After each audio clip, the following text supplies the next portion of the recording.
She tried to avoid the young man, but life kept bringing them together.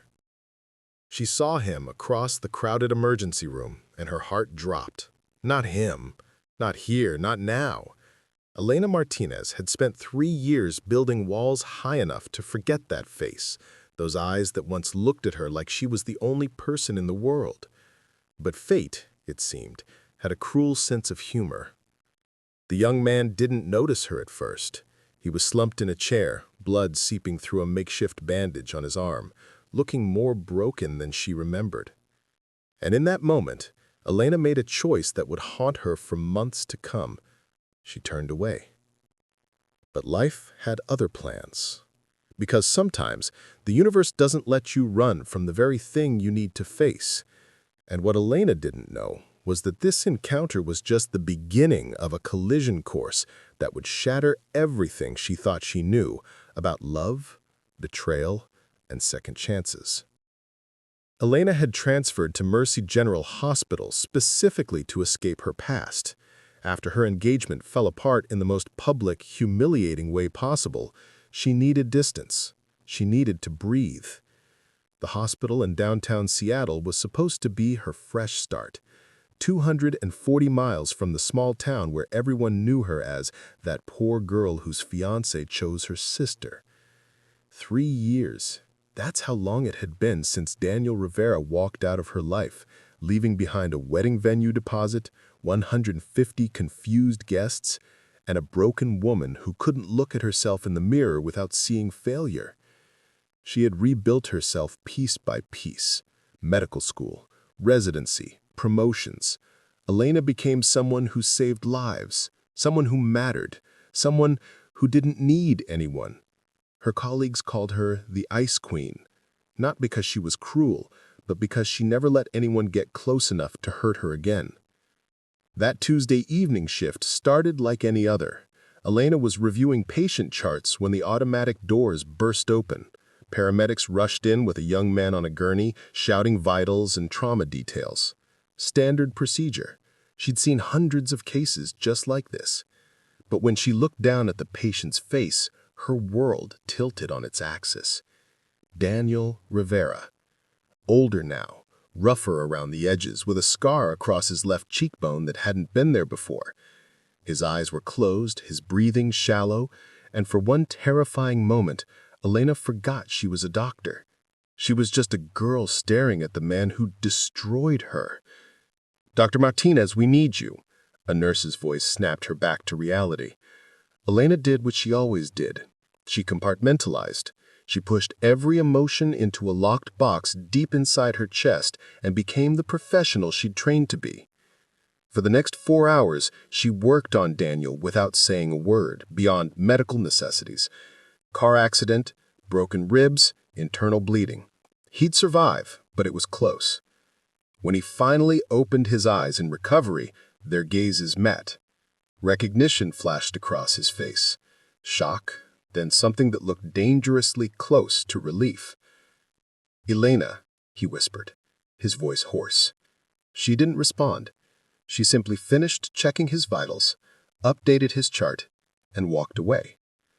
But her hands were shaking so badly she had to lock herself in a supply closet for 15 minutes just to breathe. The next morning, Elena requested a transfer to a different floor. Request denied. The hospital was understaffed, and she was stuck in the trauma unit, the same floor where Daniel would be recovering for at least a week. She developed a strategy. Avoid his room entirely. Let other doctors handle his care. Stay invisible. But life, as it turns out, doesn't respect strategies. Day 3. Elena was grabbing coffee in the hospital cafeteria when she heard a commotion. Daniel had pulled out his IV and was trying to leave against medical advice. Security was struggling to calm him down, and he was deteriorating fast. Without thinking, Elena rushed over. "Mr. Rivera, you're going to kill yourself," she said, her voice cold and clinical. "Then let me," he shot back, his eyes wild with something she couldn't identify. "I don't belong here. I can't afford this. I can't—" He collapsed mid-sentence. Elena caught him. her arms remembering the weight of him even though her heart screamed to let him fall. They got him back to his room, stabilized him, and Elena stayed to monitor his condition. Because that's what doctors do, even when every instinct tells them to run. "Why did you come back?" she finally asked when he was conscious again, her voice barely above a whisper. Daniel stared at the ceiling for a long moment. "I didn't know you were here. If I had known—" He trailed off, then laughed bitterly. "I've spent 3 years trying to find you to apologize, and the universe throws me through a windshield to make it happen." "I don't want your apology," Elena said flatly. "I know, but you deserve the truth."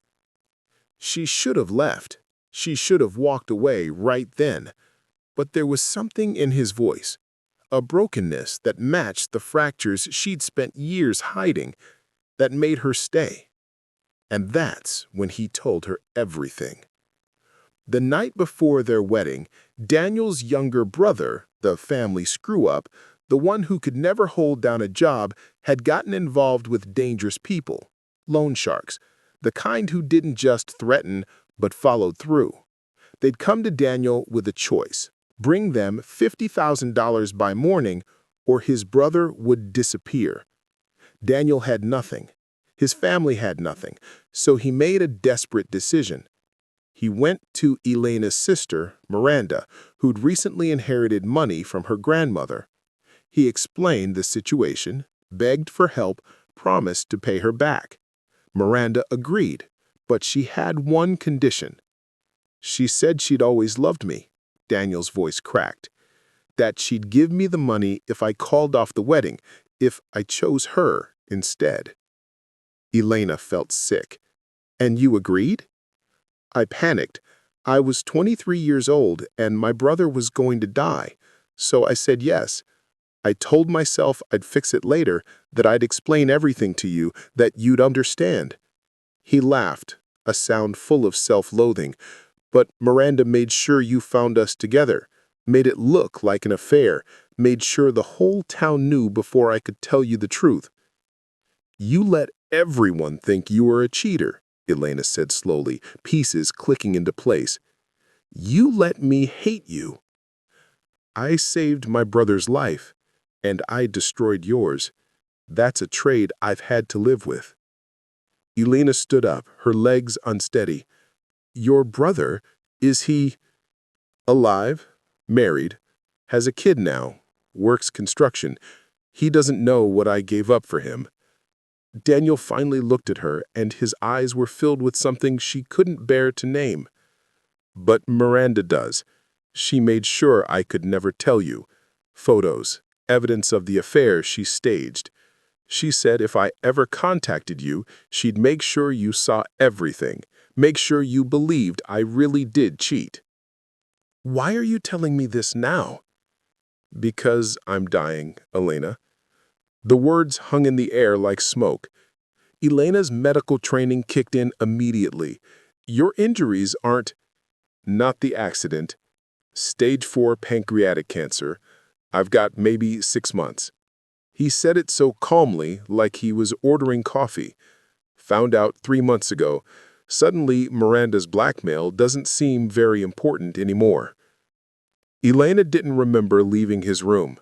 She didn't remember the rest of her shift, or driving home, or sitting in her dark apartment.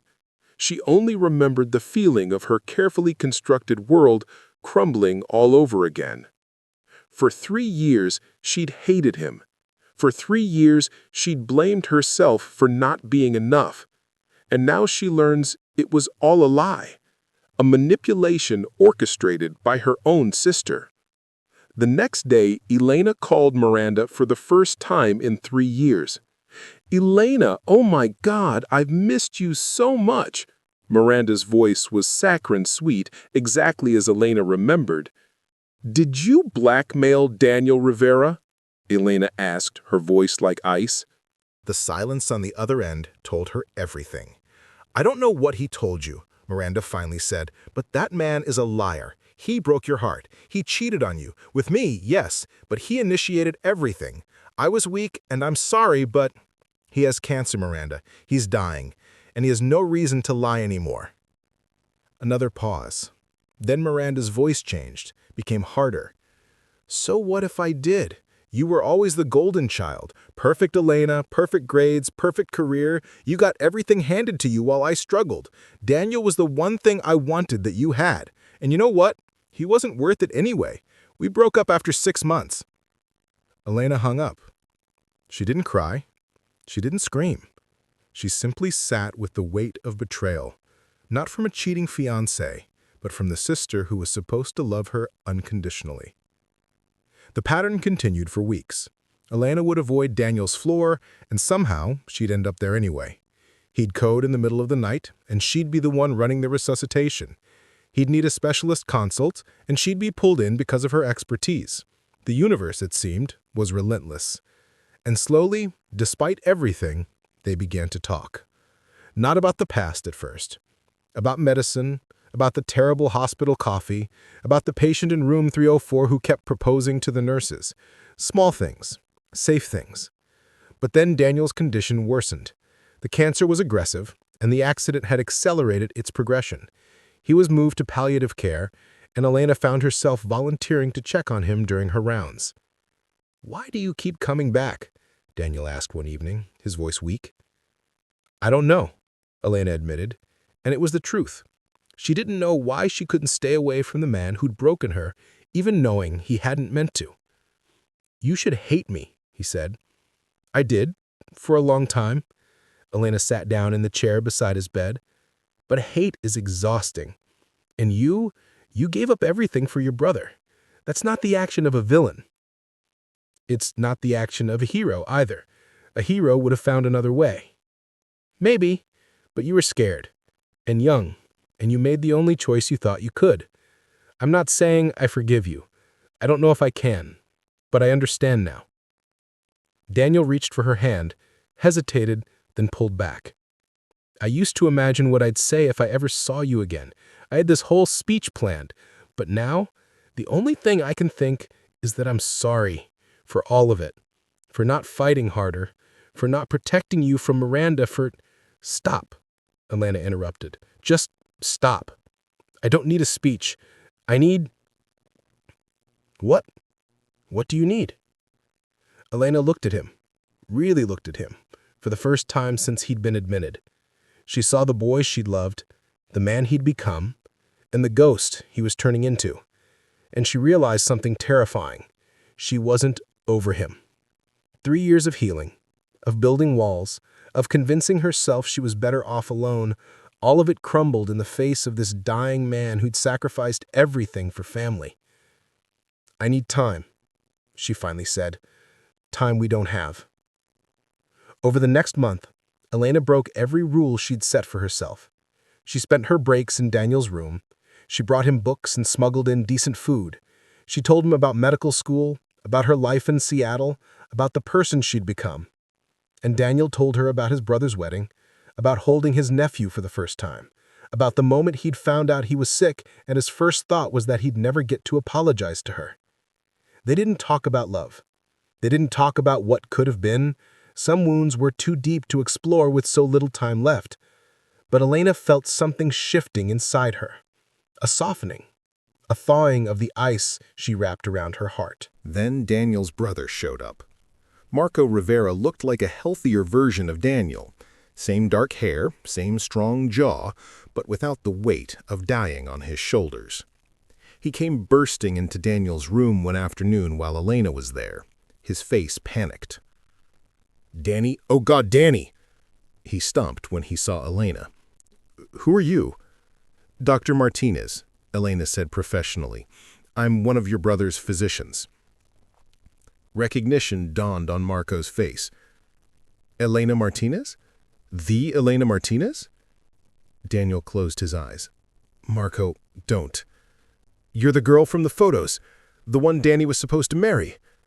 Marco looked between them, confused. "What are you doing here? I thought you two—" "It's complicated," Elena said. "Complicated?" Marco's voice rose. "Danny, what the hell is going on? Mom said you were in an accident, but nobody told me about—" He gestured at the medical equipment, the IV bags, the evidence of serious illness. "What is all this?" "Sit down, Marco," Daniel said quietly. "I need to tell you something." Elena started to leave, but Daniel stopped her. "Stay. Please." So she stayed, and she watched Daniel tell his brother everything. The cancer, the prognosis, the deal he made with Miranda 3 years ago. Marco's face cycled through emotions: shock, disbelief, horror, and finally, devastating guilt.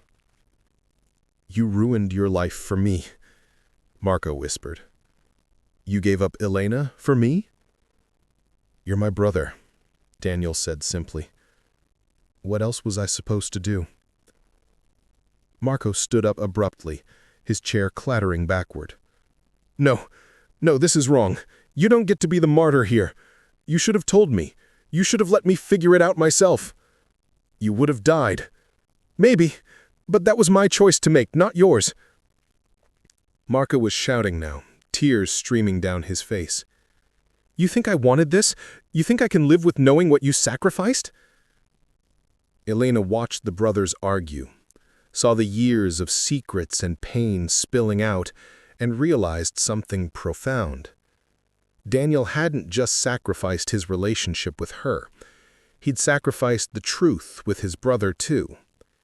He'd carried this burden alone for 3 years, and now, dying, he was finally sharing the weight.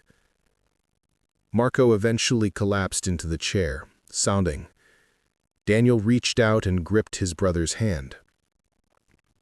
"I'd do it again. Every single time. Because you're my family. And family means everything." That night, Elena couldn't sleep. She kept thinking about sacrifice, about love, about the choices people make when backed into impossible corners. Daniel had chosen his brother over his happiness. Miranda had chosen jealousy over sisterhood. And Elena? What had she chosen? She'd chosen walls, safety, isolation. She'd let one betrayal, one lie, color every decision for 3 years. She'd stopped believing in love, in trust, in second chances. But watching Daniel face death with grace, watching him take responsibility for choices made in desperation, watching him love his brother even through pain, it made Elena question everything. The next morning, she made a decision that terrified her. She walked into Daniel's room during her lunch break. He was sleeping, his breathing labored, his face pale. She sat beside him and took his hand, properly this time, not as a doctor, but as someone who once loved him. Maybe still loved him. Daniel's eyes fluttered open. "Elena, I forgive you," she said quietly, "for everything. I forgive you." Daniel's eyes filled with tears. "You don't have to." "I know. But I need to. Not for you. For me." Elena squeezed his hand. "I've spent 3 years angry and hurt and alone. And yes, what happened was terrible. But you didn't betray me out of malice. You didn't choose Miranda because you loved her more. You made an impossible choice, and then you lived with the consequences." "Elena." "Let me finish," she interrupted. "I can't give you back the 3 years we lost. I can't change what Miranda did or the cancer that's killing you, but I can choose how I spend whatever time you have left, and I choose forgiveness. I choose to remember the man I fell in love with, not the enemy I created in my mind." Daniel pulled her close, and Elena let herself be held. They stayed like that for a long time, 2 broken people finding comfort in each other's arms. Over the next weeks, Elena became Daniel's constant companion. She rearranged her schedule to spend more time with him. She brought photos from their past, back when they were young and hopeful and planning a future.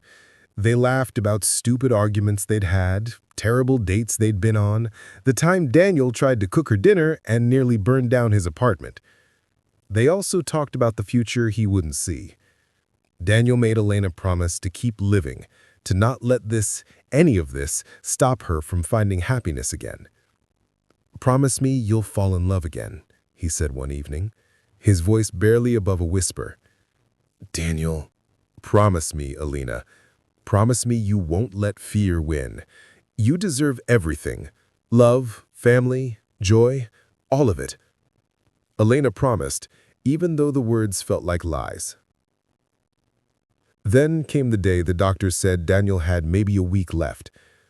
His organs were failing, the pain was becoming unmanageable, and he'd chosen to stop fighting. He wanted to go with dignity, surrounded by people he loved. Elena took emergency leave from the hospital. She moved into Daniel's room, sleeping in the chair beside his bed, holding his hand through the worst of it. Marco came every day, bringing their mother, their cousins, friends from childhood. The room filled with love and laughter and tears.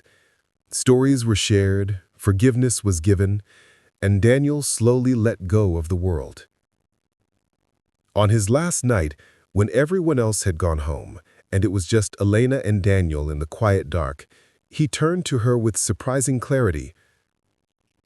"I need to tell you something," he said. "Something I should have said 3 years ago before everything fell apart." "What?" Daniel smiled, a shadow of the bright grin she remembered when they were young. "You were it for me, Elena. You were my once-in-a-lifetime. And I know I screwed it up beyond repair, but I need you to know, loving you was the best decision I ever made. Even if I had to walk away, even if I spent 3 years apart from you, even dying now, I'd choose you again in every lifetime." Elena felt tears streaming down her face. "Daniel, I love you," he said simply. "I never stopped." "I love you too," Elena whispered back, and she meant it. Despite everything, through all the pain and anger and hurt, she loved him. She'd always loved him. After the service, Marco approached her. "Thank you," he said quietly, "for being there for him, for forgiving him. He died happy because of you." Elena nodded, unable to speak. "There's something I need to give you," Marco continued, pulling an envelope from his jacket. "Danny made me promise to give you this after. Elena took the envelope with shaking hands. Inside was a letter in Daniel's handwriting and a small velvet box. She waited until she was home to read the letter. "My Elena, if you're reading this, I'm gone. I'm sorry I couldn't stay longer. I'm sorry for 1,000 things, but mostly I'm sorry that we wasted so much time apart. I need you to know something. The ring in this box? I bought it the day after our original wedding was canceled. Even after everything, even after I'd made the deal with Miranda, I kept hoping somehow I'd find my way back to you. That ring has traveled with me for 3 years, a reminder of what I'd lost and what I was fighting to reclaim. I'm giving it to you now, not as a proposal. We're past that, and I respect everything we've been through. I'm giving it to you as a promise. Promise yourself that you'll keep living, that you'll let someone love you the way I should have, that you'll build the life we talked about, maybe with someone else, maybe on your own, but fully and completely. Don't let fear win, Elena. Don't let Miranda's poison or my mistakes or the universe's cruel timing stop you from embracing everything beautiful this world has to offer. You taught me what love looks like in its purest form. You showed me grace when I deserved nothing. And in my last weeks, you gave me something I didn't think I'd ever have again. Hope. Thank you for forgiving me. Thank you for holding my hand. Thank you for loving me, even when I didn't deserve it. Live brilliantly, my Elena. And if there's anything after this, I'll be waiting to tell you all about it. Forever yours, Daniel. Elena opened the velvet box with trembling fingers. Inside was the most beautiful ring she'd ever seen. A simple sapphire, surrounded by tiny diamonds. The same ring she'd helped Daniel pick out 5 years ago when they were young and foolish and believed in forever. And that's when Elena finally broke.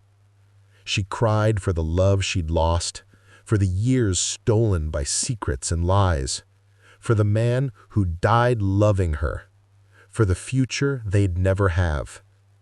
She cried until she had nothing left, until she was empty and raw, and somehow, strangely, free. In the weeks that followed, Elena did something she'd never done before. She let herself grieve properly. She talked to a therapist. She reached out to old friends she'd pushed away. She started saying yes to invitations instead of hiding behind work. And slowly, carefully, she began to rebuild. Not the walls she'd constructed before, but a foundation, something solid and real and sustainable. 6 months after Daniel's death, Elena made 2 decisions. First, she confronted Miranda, not with anger or accusations, but with the truth. She told her sister exactly how much damage her jealousy had caused, how her selfishness had destroyed multiple lives.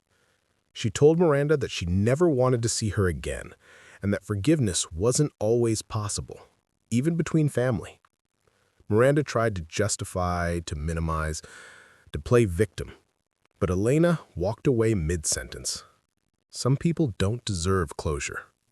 Second, Elena packed up her life in Seattle and moved back to her hometown, the place that had witnessed her humiliation, her pain, her lowest moment.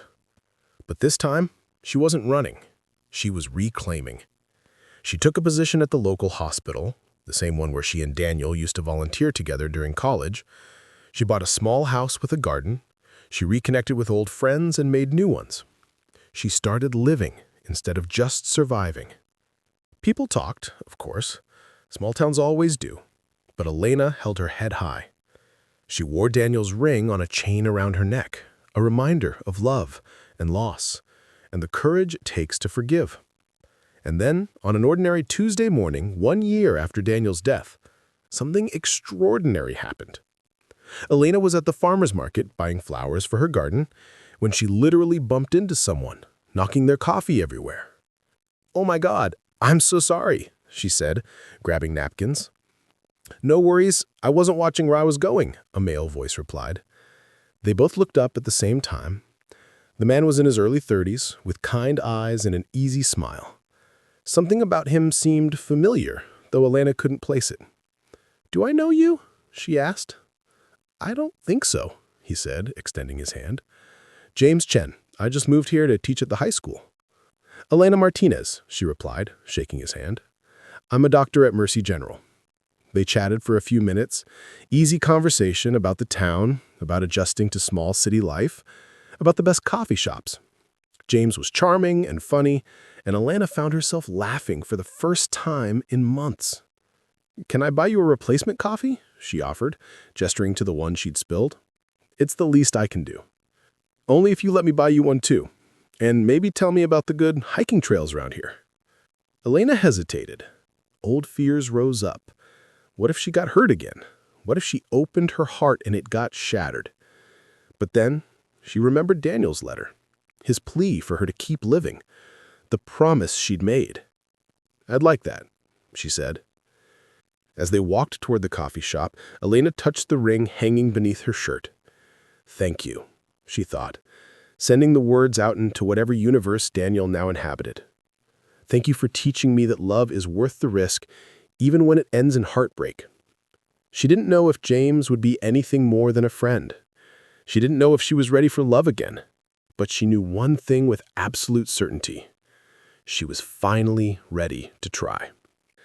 Elena Martinez had spent years avoiding pain, building walls, protecting herself from the possibility of hurt. She'd tried to avoid the young man who broke her heart only to have life keep bringing them together. And in that collision, in those final weeks of Daniel's life, she learned the most important lesson of all. Sometimes, the people we try hardest to avoid are exactly who we need to face. Sometimes the stories we think are endings are actually beginnings. And sometimes the greatest love isn't the one that lasts forever.